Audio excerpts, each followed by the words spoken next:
Welcome to Game Dev London. I'm Chris Payne, and with me are Ben Ward and Dan Marshall of Size 5 Games. Welcome to Game Dev London. Hello, thank you. Thank you. You're just about to launch Lair of the Clockwork God on Switch, and that has been pretty well received on PC so far. How's the launch been? It's been very weird. The PC launch was back in February, and it did super well. I was very, very relieved because you can't tell like how something's going to be received in any capacity. You can't ever have any degree of confidence in it. But we knew we'd made a decent game which had decent puzzles, and we knew it was funny. And so we sort of put it out on Steam, and it did super well. It got 8 reviews from every outlet that would touch it and pay attention to it.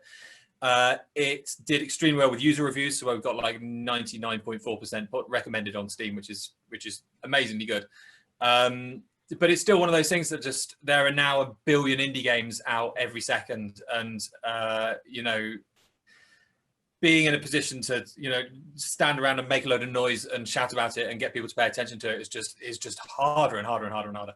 So it went really well. It's sold enough to sort of prop up the company and keep us making more games. But given how incredibly well received it was, I would have assumed I would be richer than I am now. Put it that way. I would have thought it would be.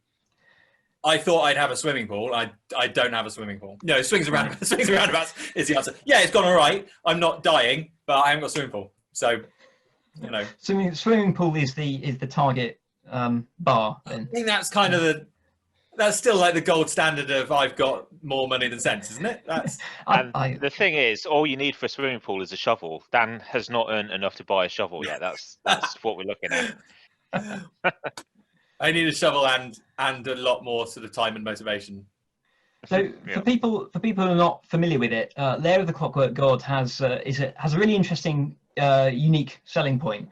What's your high level pitch for this game? I don't know. Well, it was basically the idea is that Ben is an old school point and click adventure game fan, and Dan is a wannabe indie darling platformer. That was the pitch. So and it's about the difference between the two characters. So one of them has a verb wheel and wants to look at and pick up and talk to everyone, and the other guy's decided that there's no money to be made in that, and he's just gonna treat everything as everything's an allegory, everything's a clever metaphor, and do all his interacting by running around and jumping on people's heads and things. Well, 2 questions. One was, how did you come to start making games with yourselves as the protagonists?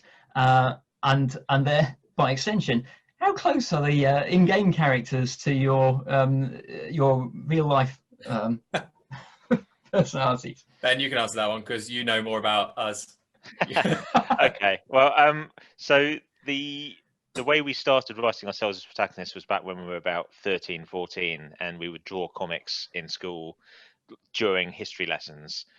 We'd do 1 panel each, and the easiest and quickest, the least thought required was the adventures of Dan and Ben, and we were just making them up as they went along, and they were getting chased by aliens. I should put that on a t-shirt. It's like the least thought required. Is there? Yeah. Brilliant. Thanks, Ben. What a marketing guru you are. But when you've only got kind of 10 seconds at a time, before the teacher looks over in your direction, then you don't want to be writing the great American novel with each other, do you?